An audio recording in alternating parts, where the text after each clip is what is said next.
Bienvenidos, el día de hoy nos toca continuar con nuestras sesiones de inteligencia artificial hasta crear un agente. Pero antes, recordemos que en las sesiones anteriores estuvimos hablando de qué es la inteligencia artificial, modelos de inteligencia artificial, datos, algoritmos, los primeros modelos y cosas básicas que nos llevarían a conectar con lo que vamos a ver hoy, que era Machine Learning. Sí, el día de hoy vamos a ya empezar a adentrarnos en lo que vendría a ser Machine Learning. Como vimos en las anteriores sesiones, para saber qué es Machine Learning, primero voy a hacerte tres preguntas. ¿Cómo la IA es capaz de responderte? ¿Alguien le dice la respuesta? ¿Lo descubre por sí misma? Vamos a descubrirlo el día de hoy. Como mencionamos en las sesiones anteriores, en los primeros capítulos, creo que vimos la historia de la IA, vimos los datos, algoritmos, cómo se compone la IA, los primeros modelos de regresión, o sea, primeros modelos clásicos, que era un poquito del tema de la regresión, clasificación, y entre otros. Pero hoy vamos a dar el salto real a lo que es Machine Learning. Y vamos a empezar hablando de los tres paradigmas. ¿Cuáles son los tres paradigmas? Estamos hablando de nada más ni nada menos que de aprendizaje supervisado, aprendizaje no supervisado y aprendizaje por refuerzo. Estos tres tipos de paradigmas, que son el tema de cómo se ha venido entrenando el Machine Learning, que al terminar esta sesión vas a saber cómo funcionan estos tres tipos de aprendizaje, cuándo se utilizan y sus características principales y diferencias entre ellos mismos. Y cómo se relacionan con los modelos de regresión, clasificación, clustering o agentes inteligentes. Primero hay que reforzar un poquito qué es Machine Learning. Machine Learning, en una descripción simple, estamos hablando que es una rama de la inteligencia artificial, la cual se encarga que mediante algoritmos aprenden patrones. Patrones, ¿para qué nos sirven esos patrones? Solo sirven esos patrones.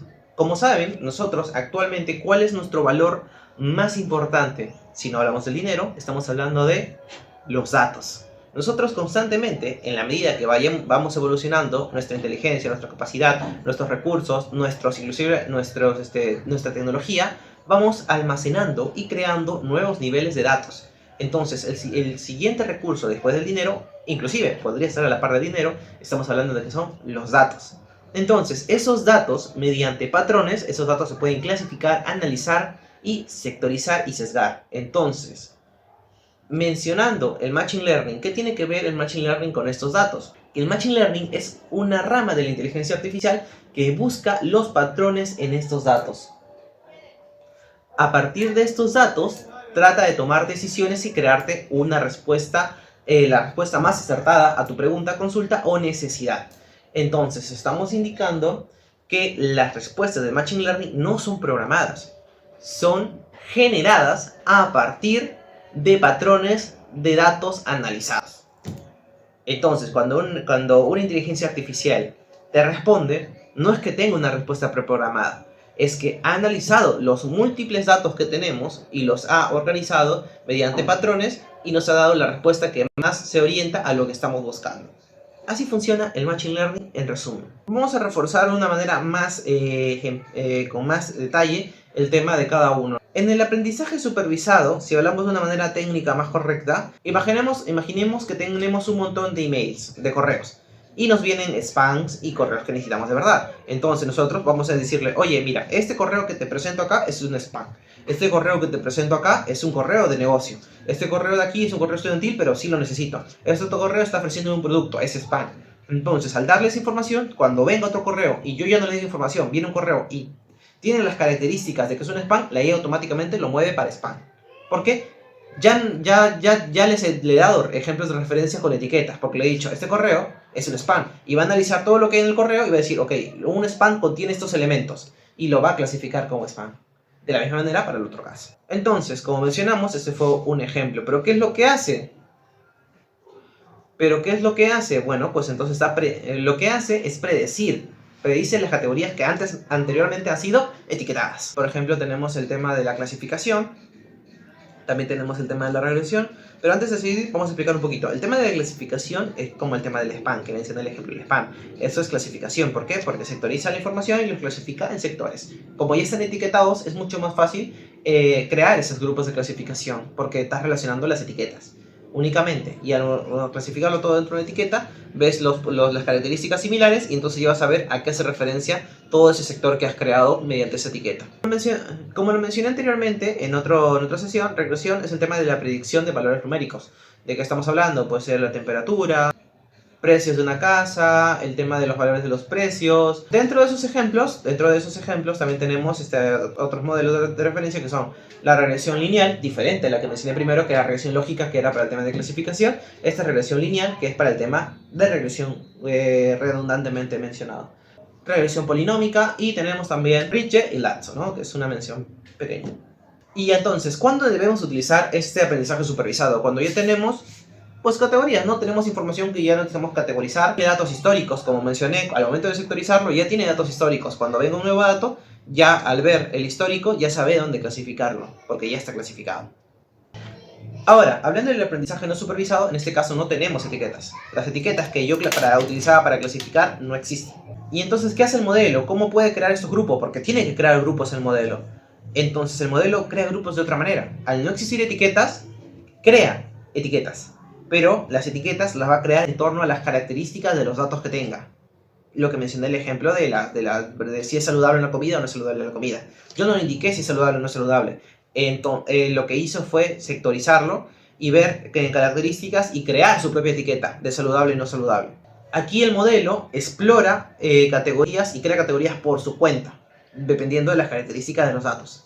Aquí no le decimos qué buscar, aquí solamente damos los datos, le damos dato, ya tú clasifica. Así es como funciona el aprendizaje no supervisado. El principal enfoque del aprendizaje no supervisado es el tema del clustering. El clustering, ¿cómo funciona el clustering? El clustering viene de agrupamiento, viene de agrupar. ¿Qué vas a agrupar? En torno a las búsquedas, personalidades, características, vas agrupando datos que no tienen una clasificación específica y vas creando esa clasificación con el clustering. ¿Cómo podemos utilizar esto? Por ejemplo, ejemplos de segmentación de clientes, cuando queremos segmentar clientes. Organización de documentos por temas, cuando tenemos un montón de documentos y no sabemos cómo clasificarlos, y vemos por el contenido, unos hablan de tecnología, pum, otros hablan de política, pum, y así, y los va clasificando.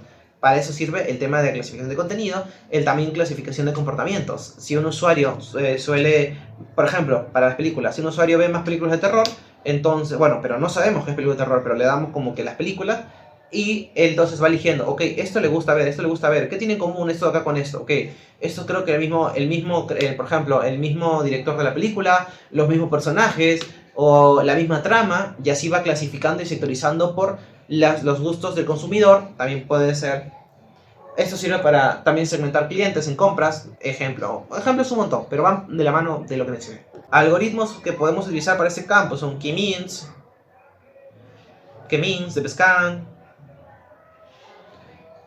DebScan, clustering jerárquico, entre otros. Es un ejemplo más práctico, cómo separar frutas, pero no por su nombre, sino por color, tamaño. O sea, por ejemplo, frutas verdes, las separa un grupo, no significa que todas sean saladas o dulces. Otro enfoque, aparte del clustering, también tenemos otro enfoque que se llama detección de anomalías. ¿Y cómo funciona la detección de anomalías? Como su mismo nombre lo dice, detecta anomalías. ¿Y qué es algo una anomalía? Es algo raro, fuera de lo común, ¿no?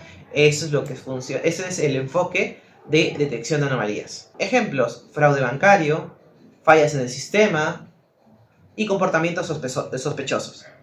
¿Cómo nos puede servir esto?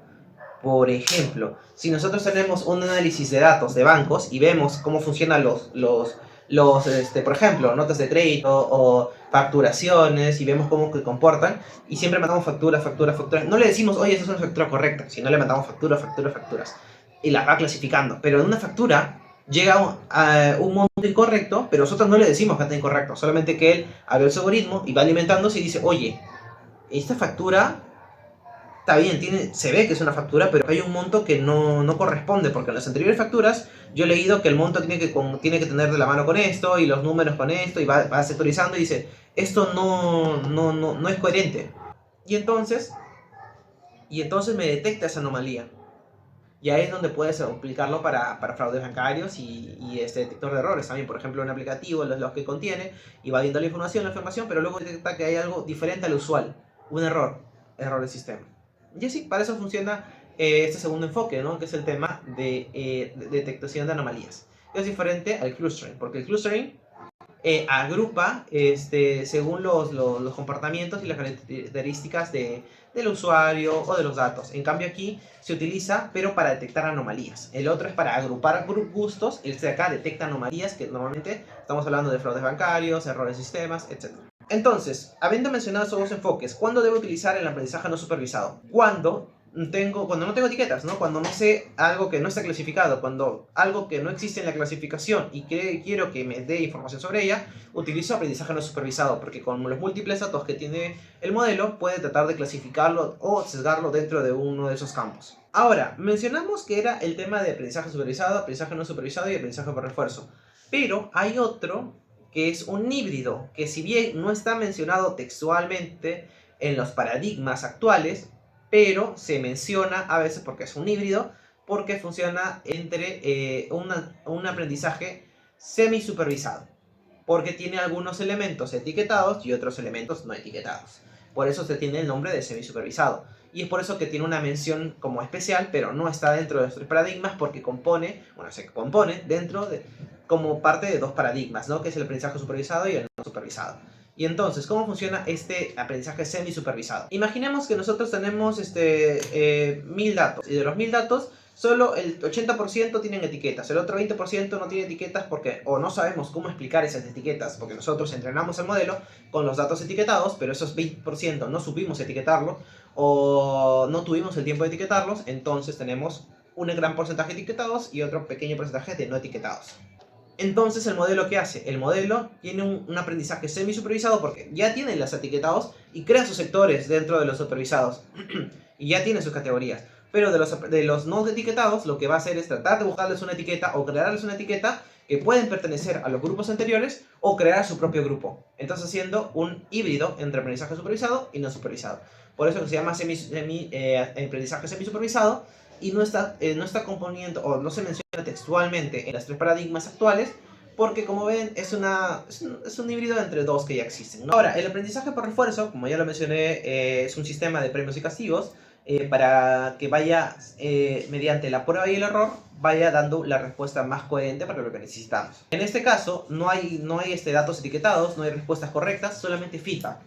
O sea, nosotros le damos datos y le damos un objetivo, nos da una respuesta y decimos, ok, esto está bien, es un premio, o esto está mal, un castigo. Y ese feedback lo que va a utilizar es para seguir creando y seguir orientando su respuesta en torno a un sistema de premios y castigos o errores, ¿no? Por así decirlo. Ejemplos de dónde se utiliza esto, por ejemplo, en ajedrez. En ajedrez, la inteligencia artificial va moviendo fichas y si pierde un turno, sabe que está mal, que no debe hacerlo y ya no va a volver a hacer esa acción, o sabe que esa acción le puede perjudicar, entonces va a ir por otro camino. Y así. En el ajedrez es un claro ejemplo de aprendizaje por refuerzo. Otro ejemplo, por ejemplo, agentes conversacionales avanzados. También tenemos ejemplos de videojuegos. Los robots, porque los robots tienen bastante pruebas de error con el tema de al momento de hacer movimientos, de hacer seleccionar cosas, mover fichas, etc. Y sistemas de recomendación. Entonces, el tema del aprendizaje por refuerzo es un sistema de aprender haciendo, fallando y mejorando técnicamente. Entonces, estamos en Machine Learning ya, pero los LLMs utilizan estos aprendizajes en todas las respuestas. O sea, cuando tú le preguntas a GPT, la respuesta está utilizando o aprendizaje supervisado, aprendizaje no supervisado, aprendizaje semi-supervisado o refuerzo. Estos son los tipos de aprendizaje de Machine Learning que alimentan o hacen que funcione tu LLM.